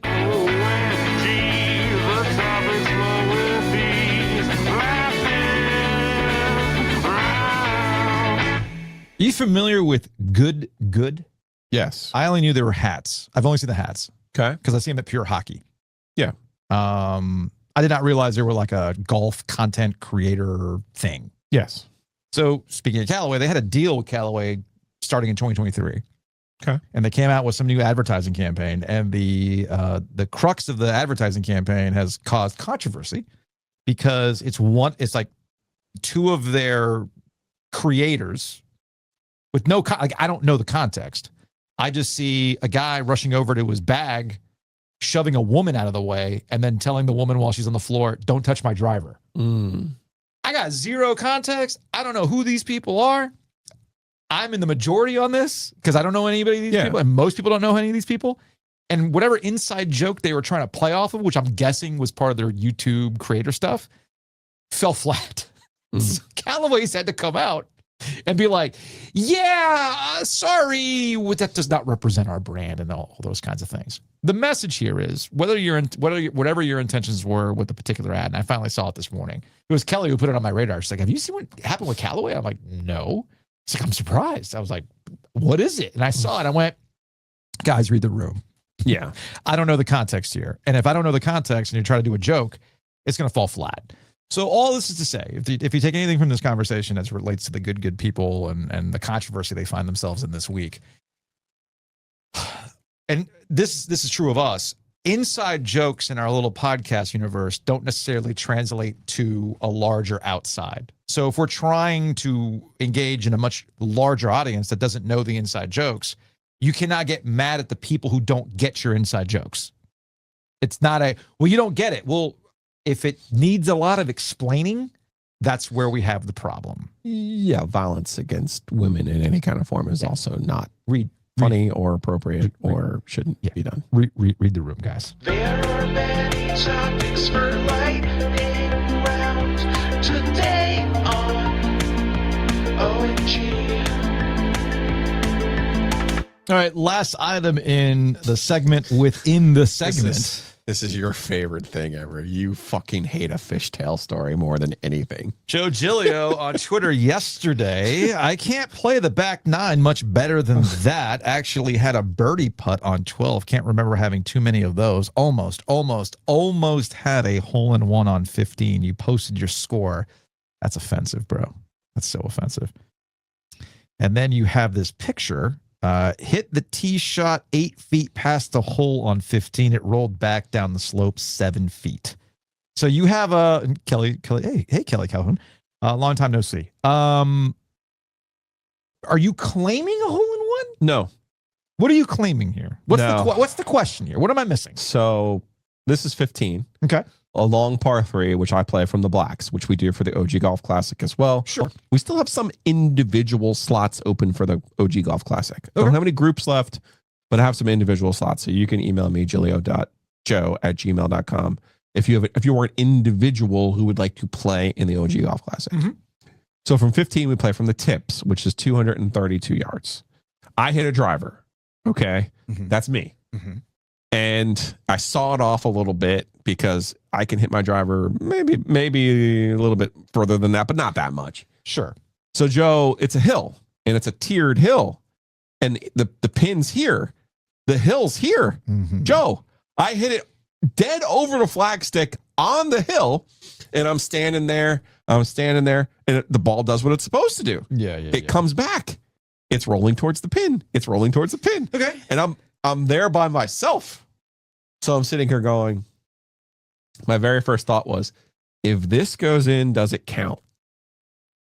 If you get a hole in one by yourself, does it count? Yeah. Why wouldn't it count? I mean, that's some word is bond shit right there, right? I thought the whole point of golf, and again, I'm coming at this from a complete outsider perspective, but I've always been told about golf, it's you against the course and you being honest about your score. Yeah. The worst thing you can do when you're out golfing with people is fudge on your score. Yes. Okay. You and I know people who do this, and it drives us nuts. Okay. It's like, you always talk about these great games, and then suddenly I'm out with you and you suck. I can't be the cooler now, can I? Anyway, I don't think so. I don't think I'm the cooler. I think you just might be making up your golf rounds. I believe you are so serious about golf that you actually put down the score that you're supposed to put down. You're not fudging. No. Okay. So I do think it's a season to taste. If you are known to be somebody who actually keeps your honest score and you got a hole in one and there was nobody there, people are going to take your word for it. If you are somebody who is a habitual fudger, then people are just going to go, yeah, nah, you're full of shit. I don't believe you. So my initial thought was, that could be a hole in one. How do I prove it? And I was thinking to myself, who could I call? My buddy Dave Allred used to live on the 16th hole. I could have called him and say, I have not moved from this tee box. No, that's no. I want you to come over and verify. No, you could have easily walked back to the tee box. You could have called by the time he got there. By the time you called your buddy, said, "Hey, come out. I haven't moved." Now, but here's you the could have gone back. No, to the but tee here's box. the one thing. I was walking. You could have kicked it in and gone back. I know, but I was walking. That's number one. Yeah. And 15 is a severe downhill, uphill. Okay. My fat ass in 90 degrees was not doing any of those things. I didn't have a cart, nothing. I was like, I was like, well, maybe I should call Todd at the clubhouse. And then I was like, no, then it didn't go in. So now my mindset becomes, I'm never going to have a hole in one, am I? Because I hit that perfectly. It hit past the hole. It did all the things it was supposed to do. Never say never. Never say never. I have a question for you. Very depressing. I have a question for you. Yes. You said, I'm never going to have a hole in one. Yeah. Okay. So let's say you have a Doran. And it happens a hole in one on a par 3 course. On a par 3 course. We're over at Knights Play. You can get me out at Knights Play one of these days. Okay. All right. We'll go out to Knights Play. You get a hole in one at Knights Play. Is that not going to count? Because you were all nose up about Doran's hole in one. Yeah. On a par 3. Yeah. And I'm like, dude, it counts. It's golf. It counts. Just happens the whole course was made out of par 3s, but he got one. What are you going to do? Yeah. You're going to be like, no. I'm a man of honor. No, you're going to celebrate that, as you should. As you should. Interesting. It's quite a Faustian bargain you're placing before me here. Well, it's funny. You talk about the Faustian bargain. There's a little bit of that going back to LIV to wrap up lightning round. Yeah, it's a little bit of the monkey's paw, right? Yeah. The monkey's paw phenomenon. Like, you got all these golfers. You got all the money in the world. And then we forgot about you. And now it's paying the ass for you to get back. But that was the bargain you made. Right. That was the monkey's paw. You never have to worry about your finances ever again. But in theory, I mean, well, I know John Rahm got a bunch of money, but I don't know if he got all of it. Unless you're Phil Mickelson, apparently. So yeah, John Rahm. That's a guy that outside of the sickos, have we really heard about? Now Rahm, no, was it DeChambeau who has the exemption? So he can keep showing up to majors. No, Rahm does too. Rahm won the Masters since LIV. Okay. Yeah. Okay. It was DeChambeau, Cam Smith, and Rahm. Okay. And okay. Brooks Koepka won the PGA as well. Okay. So those guys will be fine because we'll be back in the majors. No, well, they get the get to play in the majors, Yeah. but BK came back to the PGA Tour this year, there was a certain set of circumstances that they put up, and he accepted them, financial ones essentially. And Rahm, DeChambeau, and Cam Smith were like, "Nah, fuck you." Interesting. And now it's like the deal's not gonna get any better next time, guys. It's not. I should have taken it. So that's the offer I have for you. It's a monkey's paw. This deal is not going to get any better for you. Your one hole in one will be at a par 3 Knights play. No, I will not take that deal. You're not going to take it? No. All right. It's the lightning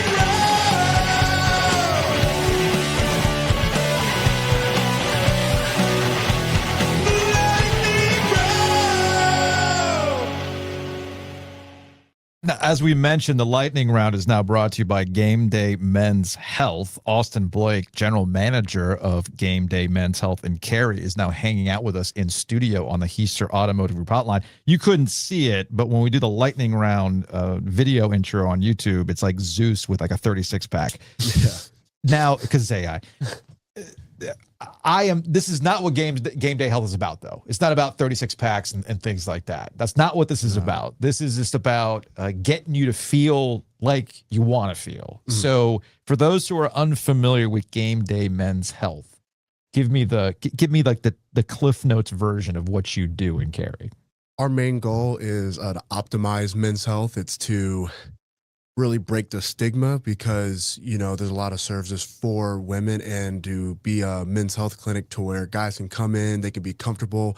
I call it a man cave doctor's office. You come in, it's not the norm, but guys can come in and really feel comfortable, about, the things that have been going on. Of course, just as men get older, father time starts to kick in and guys get more tired, they have a decreased libido, brain fog, and maybe it's hard to see the gains in the weight room, gaining weight. So how can we try to safely listen, but also to try to address those in a clinical way to make sure that guys can walk out the door and start to feel their best, and now will be a better version of themselves, but a better father, son, spouse, any way that they can be their best once they walk out the door. The first step, which I think is, I would have assumed I've already had this done, but actual blood work. Yeah. Because you get a physical and you're like, oh, okay, I got my lipids or it's not the same. It's not like me going to my primary. Yeah, shout out to Dr. Sadhu, but like he gives me a little piece of paper. I go to LabCorp. I get like the basics. That's not what this is, right? No, that feels like step number one. Yeah, is the blood work and getting an evaluation, and it's a lot more involved than just your basic check off when you get your physical every year. Yeah, so because the blood work that we do in house is your total testosterone. We are, I found this out that Gameday is like one of the largest screeners for PSA. So being able to check your prostate. So of course, as guys get older, prostate cancer is the most popular cancer for men. So being able to get that testing over the 500 plus clinics that are around the states, and of course now there's some in Europe and some in Canada. So being able, to kind of see that growth, but really, the first important step is guys come in the door, they get blood work done in 15, 20 minutes. And then they're able to go back, sit down with a provider and go over not only those results, but also symptoms that, of course, that they've been experiencing, and being able to chat with the provider about what your goals are and maybe what you're looking for and a good treatment plan to address. And guys are able to start same day of their consultation. Another important point you just made about Gameday Men's Health: come in through the door. Yeah. You're actually there in person being treated, and it's not like over the telehealth or telehealth or somebody's going to mail you something and maybe guess or hope that you don't know this is the right you don't know if you're prescription. You don't know if you're talking to an AI chatbot. That's the thing. Yeah. If you go to a website, you don't know if you're talking to an actual human on the other side, and they're just checking all these boxes. You're actually going somewhere, talking to somebody, having it. And also, this is something that part of your journey too. Like you used to play football. Like you're we're into these things. We're going to talk about Campbell in a second. Okay. I need a Campbell football preview from you as a former Campbell football player. But no, like being in person and talking to somebody, it's kind of important for these things. It's like serious stuff. Well, like it matters just to have that, just a conversation, but really too, like you can have, kind of like that open, honest conversation via a phone call, but really sitting down in front of someone, kind of open up that way. I feel that's something that's very important just in the healthcare space, but really like what we try to do at Gameday is to try to have those open conversations to make sure that really guys feel comfortable, just because some of these topics can be very sensitive, and being able to have a comfortable and a more of a inviting, like atmosphere can be great for most men to talk about. All right. So how does a listener get started? Like, because again, I know who our audience is, right? Yeah. There's a lot of guys who look like me and Joe. Okay. Some younger too, like in their 30s. Yeah, but I'm just looking at it like, let's just start. Go on, Austin.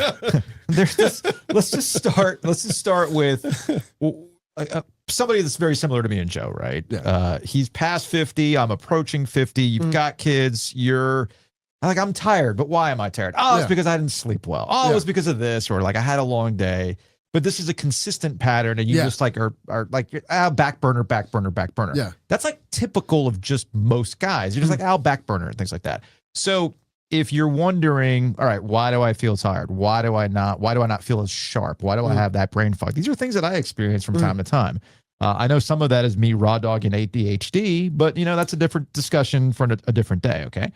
But how do I start? Do I go to the website? What do I do? So, the easiest thing is to go to the website, and of course, depending on where you live, there's probably a game day that is close to you, to where then you go to the website, and then on there, there is a way to go to a sign up form to where you can put your name, number, and then your email, to where a staff member will call you, or of course, there's a way to try to request an appointment and try to schedule one, to where hopefully Gameday staff member will call you to really have that conversation, to really start addressing symptoms, how you heard about us, ways that we can help you, but really to address what the process is prior to coming in. So then when you walk in the door, you're comfortable and know like what's going to happen. So most importantly, go to the website, find our phone number, find our text number, text us that way, or try to book online, and then we'll be able to help you out from there by calling you, just to try to answer any questions you have prior to coming in. Okay. Now, as you both correctly pointed out, I'm focused on guys in our demographic, but there's reasons as a younger guy to come visit. What might those things be? As you said, you're seeing people 30s, maybe even late 20s, right? Yeah.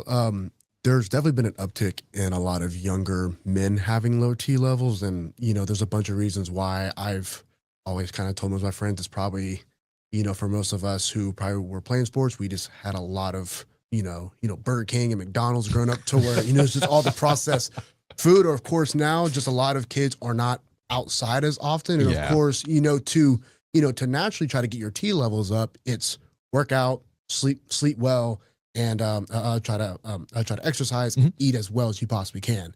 And we're probably not doing that as well, to where now each generation is dropping down for their T levels. And of course now there's more younger men coming in, having more of the TRT problems, having more of, like weight loss issues, and more of the erectile health things that are going on. So how can we safely try to talk about those things and to address it safely and properly? Yeah, the weight loss, obviously, people like me could use some help with. But I don't know the first thing about GLP-1s or GLP-3s or any of that. I'm sorry, GLP, are we up to 3 now? Eli Lilly is trying to come out with a 3. Okay. To where each one is better than the first, I would hope. Yeah. Hopefully these sequels are better than say your traditional movie sequels, right? Yeah. So basically like each one, as you go up, so GLP-1 works on 1 receptor. Yeah. The 2 works on 2, and the 3 works on 3 receptors. To where each one, to where the 3, why people are liking it so much and why it's trying to be made is because people are noticing that they're not losing as much fat as compared to the other 2. Okay. Tirzepatide, that's the GLP-2. That's like the most common one that people do. It's like the middle ground. It's like it's not the best, but but not the worst. But people can see great results on all of them. But of course, that's why we have the open conversation and that a continuous plan to make sure that we can address your needs. You need to also talk about dieting and doing the proper things that way. Just because you could be on the medication, but if you don't change those habits, you'll you'll hop off, gain the weight back, and Right. then it's just a reoccurring cycle of coming back to us. And we want to try to change that. I feel like watching those commercials, Ozempic or whatever, Mhm. you get this idea maybe it's like one size fits all, but that's not the case. No, so we at Gameday try to create a plan per patient. Okay. It's not like, hey, you come to the door, everybody's going to get this dose for weight loss, this dose for your TRT, this dose for your peptide. Each patient comes in, for a different need, different want. How can we try to personalize that for you to make sure that you're heard? Just because, maybe for the hormonal therapy, it would make it pretty easy, to have a one shot fits all, so you wouldn't have to change anything, but of course, each person's body will try to take in the medication differently. So how can we try to address that for each patient? You mentioned shots too. Some people don't like shots. Yeah. You have some alternatives. So No. So shots are just the most common form Right. that people like, just because it's the most research and people that's just the most common. Pellets are another good version. There's also the pill through Clomid and clomiphene, to where it helps to increase your T levels more naturally. That's what a lot of the younger guys that are in their later 20s and 30s probably start out with, just because with being on TRT, your sperm count can gradually go down, throughout taking it. So of course for our younger guys, hey, like let's, try to have you, stuck on this pill. But then of course, just once you and your spouse are done trying to have kids, Mhm. switch you over and then be able to kind of take over care that way. Yeah, So I retired. You're in Cary. Yes. There are 6 total locations in the triangle. Yes. So there's 6 locations here throughout the area, so really, just whoever you're closest to, call them. Yeah, convenience is always the best. Yeah. Of course, we would like for him to go to Cary, though. Check out Austin. GameDayMen'sHealth.com. And if you mention this podcast, new patients get $10% off Yes. services. 10%. Yes. 10%. Not $10, Julie. 10% 10%. Yes. off services. Yeah. So feels like a deal. Oh yeah, it's a great deal. But also too, we always are very honest just with our patients about but not only the process, but just of course, what's involved, what's going on with the treatment plan, and that can be anything through TRT, peptides, weight loss, erectile health, vitamins, things like that. We're always here to be open and honest, just because we don't have any, kind of like no fees that are hidden. You're not going to come back, oh, hey, by the way, didn't tell you this, but it's actually gonna be $40,000. And you're like, I was only told it's gonna be $5. And, Yeah. Now you're like, The upsell. Yeah. Always Yeah. with an upsell. Always Yeah. with that. Always with that. Well, appreciate you jumping on, man. Yeah. Excited to have you guys part of the podcast and sponsoring Lightning Round, which we will be doing every day now that we're back in our normal podcast cadence and things like that. And one of the things that I'm trying to do a better job of on the podcast this year is outside the triangle. There's a lot of football being played. You're a former Camel. Yeah. Okay. Camel. Yeah. So Once a camel, always a camel. roll humps, as Once they a like hump, to say. you're always a hump. Roll humps, man. Roll humps, baby. So do you get back out there? I usually go out to about every fan fest, and usually I go to about 1 to 2 games. Mhm. Me and some former guys. Especially during some of the games where mostly alumni. Yeah. They'll bring people come out. back, all that kind of stuff. Yeah, and then we went to the spring game, and because this is Campbell's 19th season, and which is crazy. Has it really been 19 years? Since they brought it back. Yeah, that's what I'm saying. Since they brought it back. Yeah, this right. is their Jeez, 19th okay. season. All Yeah, right. Yes, 19 seasons. Of course, when I was there, I played for Mike Minner, who's a Panthers legend. Of course, now they have Braxton Harris, who's doing a good job.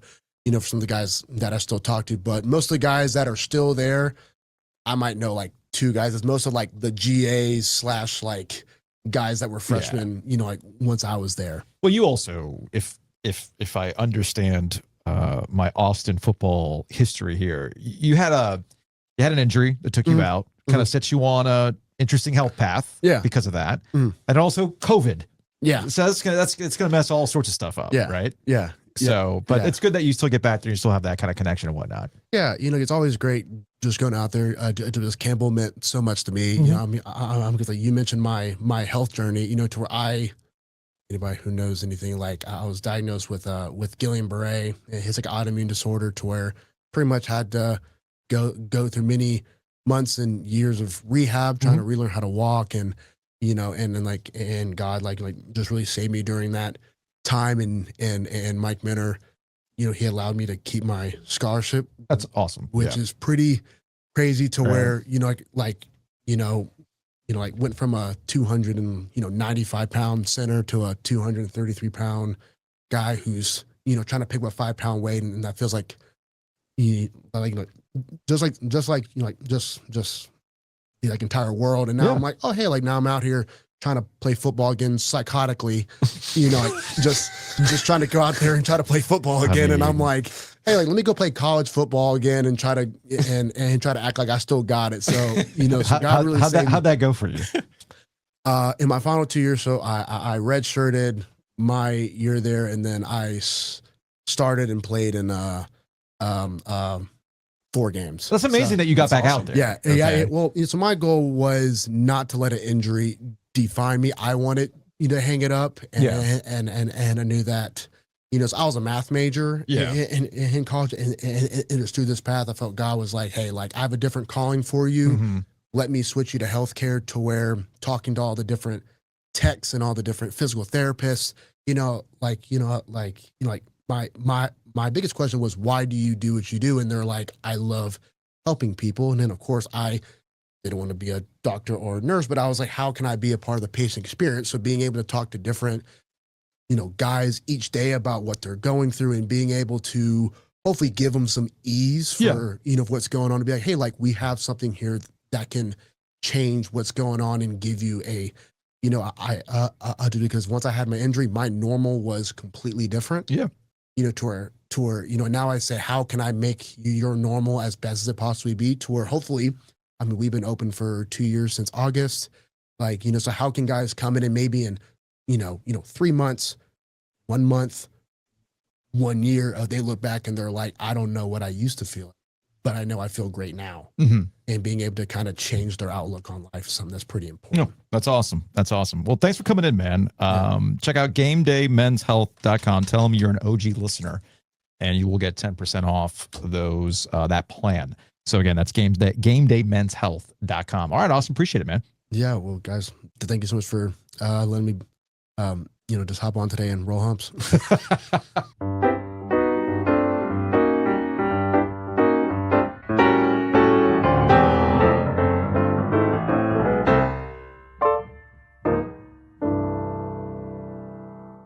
All right, let's get out of here with some Hey Joe. Big thanks to our guy, Chris Brassfield, Brassfield Accounting. You can check him out online at brassfieldaccounting.com. Based in Homer, Alaska. However, they do have an office in the RTP. So if you need to bring your paperwork, they got you. Just show up. brassfieldaccounting.com. Let's go to the OG sports phone. Joe, you're going to love this phone call. 919-444-2211. Call the OG sports phone and curse or don't. All right, let's go to an 813. Joe, first-time caller, one-time coworker. Look, I'm not one to make fun of or criticize technical problems. They happen. But since I know Giglio likes to listen back to the shows, that echo that was happening when y'all were playing the phone calls during the Hey Joe segment, I'm not a radio guy, but as I understand it, that was an issue with Mix Minus. I know Giglio's had all these false accusations of Mix Minus. I just wanted an actual Mix Minus issue to be acknowledged so we can all recognize it in the future, or as Ovius likes to say, going forward. Also, Ovius, while we're correcting your pronunciations, it's the network is called Paramount, not Paramount. Just a pet peeve of mine. You're not the only one to do it. But anyway, y'all know I love the show. You're my favorite NC State podcast. But are y'all making any money? The greatest hits right there. Like I said, hey, it gets back to what I said about the good. These are all inside jokes that if you listen to the podcast, you get. But outside, people are going to get the inside jokes. Wait, we had an actual Mix Minus? We did it? So you told me while I was out of town, yes, that you were having an echo issue. But when you explained it to me, you made it sound like the echo issue was happening while you were playing the phone calls during the mailbag. Okay. And that's when I thought, okay, maybe you're having some kind of computer sound patch issue. Okay. And yesterday when we did the Hey Joe calls, and again, I won't know until I've stopped recording this because when we just played that call in real time, sounds fine. Coming through my headphones just fine. I'm not getting double meters. It's coming out the Roadcaster meter that it should come through, which is the USB 1 meter. Okay. So all I that. was gonna say at some point you probably should explain that to me. But yeah. Okay, so it's coming out of 1 meter. It's fine. There was no echo in my headphone. There's no echo in your headphone. I've got your computer muted. So all I got mine too. Yeah, all these things are as they should. So it looks like in the actual recording on the StreamYard end, there was a mix minus issue. When in doubt, blame Yes. StreamYard. Now, this is audio that's coming when I play the phone calls. It's literally coming from the software. Yeah. Of Creating StreamYard. an echo. That's creating the echo, because if I do the music, you know, like I have like the little video music and things like that. If I come from the Roadcaster pads, none of that seems to be like, if I play this, what do we got here? I think my juices flow all the time. You got my juices flowing all the time last night because of a press release. I think my juices flow all the time. I'm not going to say what that press release was, but you got my juices flowing. I was like, no, don't even. Maybe I'll discuss it on OG Business later in the week. That's how you get your. I think my juices flow all the time. Right? Anyway, shouts to the God Man. He's got a book out. We gotta get him on. We gotta get back on to promote the book. Yep. So if I play all these things, they're coming out just fine. Okay. So there's something with the StreamYard, what's called background music. That's how I play the phone calls on the back end. That's creating that echo issue. But again, I was will gonna say it's on Google Voice, and when you listen to them on Google Voice, they don't do that. It's fine. So I will only know if this is a real issue after I hit stop. Okay. And I get the actual full video downloaded. Yep. So anyway, two more. This is a Hey Joe from Jonathan. A lot of people asking my opinion on this, which I have developed a reputation for myself. From Jonathan, wow, can't believe the Panthers got Bagheera when Black Panther was right there, Disney. I respect it, but cannot believe it. This is part of the NFL Disney champion shirt crossover collab. They basically got a variety of different Disney-owned properties and crossed them over with NFL teams. So, look, not that we're all Atlanta Falcons fans here, but the Atlanta Falcons was the Millennium Falcon. Had to be. What'd they do? It's on YouTube. You're watching right now. It's a red shirt, says Falcons, and it has the Millennium Falcon in the middle of it. Oh, okay. Okay. The Buffalo Bills are using Beast from Beauty and the Beast. But what else? And with the Panthers, if you're watching on YouTube, this makes a lot of sense because Bagheera, the Panther, fits in perfectly with the Panthers logo. Who the hell is Bagheera? He's from Jungle Book. Okay. He's the big bad panther guy. Mm. If you're also a big fan of Tailspin, he was part of that crew as well. Jungle but not Book, Bare Necessities. No, I'm sorry. Shere Khan, the lion, the tiger, that was the bad guy. Okay. Bagheera was just part of the crew. Got it. Because I'm remembering this from Tailspin, which is to me the best of the Disney afternoon. Oh, the Bears use the Bare Necessity bear. And they use Baloo. The Browns use Pluto, like all that kind of stuff, Baloo right? Is a bear. A Yonker is Dallas a young Cowboys. boy. Dallas Cowboys. They used Woody from Toy Story. Is to mix. There you go. So they got all these things, and a lot of these make sense. The Green Bay Packers, they used Chewbacca.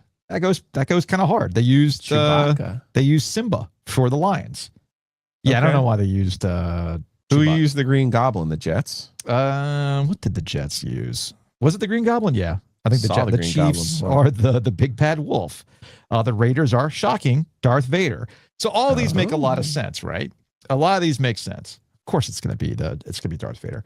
But yeah, I know Black Panther was sitting right there. I get that. But again, I do think Bagheera makes the most amount of sense. I liked it.